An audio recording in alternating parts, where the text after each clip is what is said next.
anniversary plus DIYer plus a little bit of a nerd equals custom map of the stars on the night I asked her out. Of course. The first thing we're going to do is we're going to use the website called inthesky.org as a way to create our custom star map. You want to put in your latitude and longitude for the location that you would like to use. Once you set that, you're going to want to set the date and the time for it. I found this website to be really convenient. It also offers a lot of different features that you can use, such as, the names of constellations, different color schemes.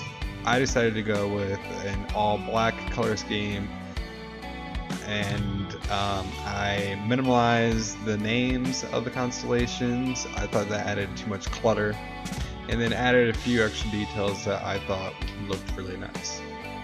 It also gives you the option to show more stars. If you go up and click the faint link, this will allow more of the dimmer stars to shine through on your map. Once you're done with all that and that's all set, you can export the file and begin your design. After I exported the file, I started in Photoshop. There was some perimeter edging on the map that I wanted to get rid of, so I used a big circle and did a clipping mask on top of that to erase all the unneeded area. Once that was done, I decided to bring it over into Illustrator.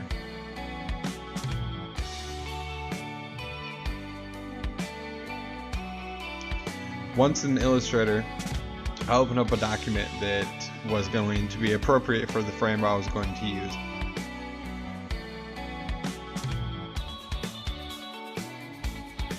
In Illustrator, what you really want to do is you want to add some extra details. So I'm going around and I'm adding a thin strip around the map, and then I'm going to insert some font and a few dates. I'm running through this really quick. I don't want this to be a Illustrator tutorial. I just wanted to show you my thought process behind it. So I just found a nice calligraphy font that I use for when our stars aligned, and then I used almost like a stamp font for the rest. I like the idea of having the latitude and longitude on the image, so I decided to place it there too. After working through some extra small details and deciding where I wanted things to be, I continued with the process and saved it as the files I needed to print in.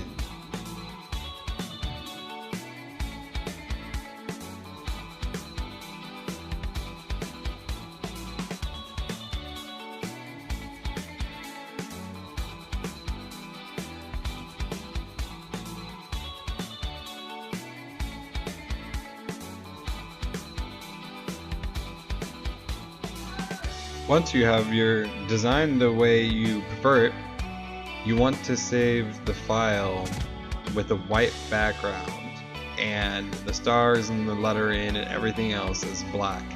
We are going to be screen printing this, so the first step is to create a negative of the image that you want to screen. And with the white background and everything else in black, when you print that on a transparent sheet of paper, you will then create the negative that you're looking for. You can purchase the screen printing kit that I am using on Amazon. I will be leaving the links in the description below for you. The first step in screen printing is you want to put an emulsion onto the screen. You want to do this as evenly and thin as possible.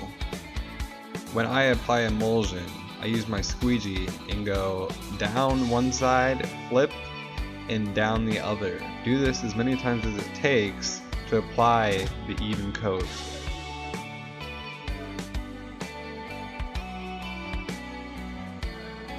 Once that step's done, you want to leave your screen in a dark place for it to dry. It being in a dark place is imperative. The emulsion is photosensitive, so any light that hits it will react with it. For the next step, you can go to your local Kinko's and have them print you off this negative on a transparent sheet. I use 2 sheets of normal size printing paper for mine just because I want my overall photo to be larger. This is completely up to you and the size of the frame that you choose. Position your negatives on the back side of the screen. You also want to make sure that the negatives are flipped upside down. That way they are right side up when you are screen printing onto them. Glass on top keeps the negative flat with the screen. Place a light source above the screen for around 30 minutes. The light reacts with the emulsion and hardens it. The places where you have your negative, the places that are black, will not be exposed to light, so it will still be soft and able to be rinsed off later. Gently begin rinsing off the screen. You want to go slow on this step. If you go too fast with too high of water pressure, you might risk rinsing off parts of the emulsion that you wanted to keep. So take your time and go slow. I purchased a textured piece of cardboard that I plan to be screen printing onto. I cut this according to my frame size. With all of the above done, we can begin screening. Make sure that your screen is dry and go grab some masking tape. You want to mask off the edges so that the ink does not bleed through any leaks or holes in the emulsion that are not supposed to be there. So if there's any errors, you can try attempting to cover these with masking tape. You definitely want to go around the perimeter of the screen because usually the emulsion is not completely covered all the way to the edge. When I'm screen printing on anything, I prefer to have a small gap between my screen and my printing surface. In this case, I am using index cards to provide that gap.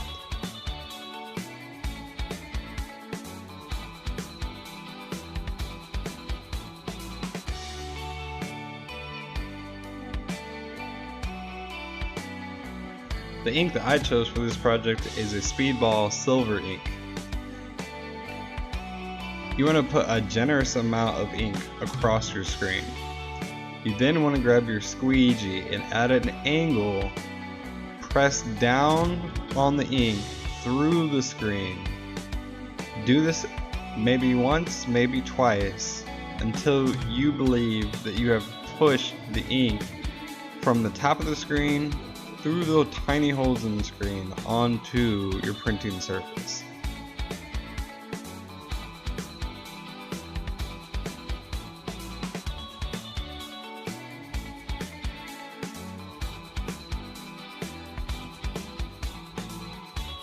Here, I present you with the finished product. Are you ready?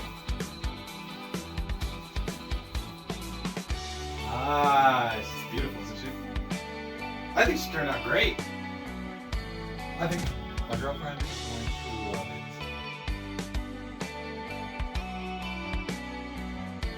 it. Through the course of a relationship, there's so many awesome memories formed, so many experiences to be had. But it's really important to remember how all that began, when everything aligned.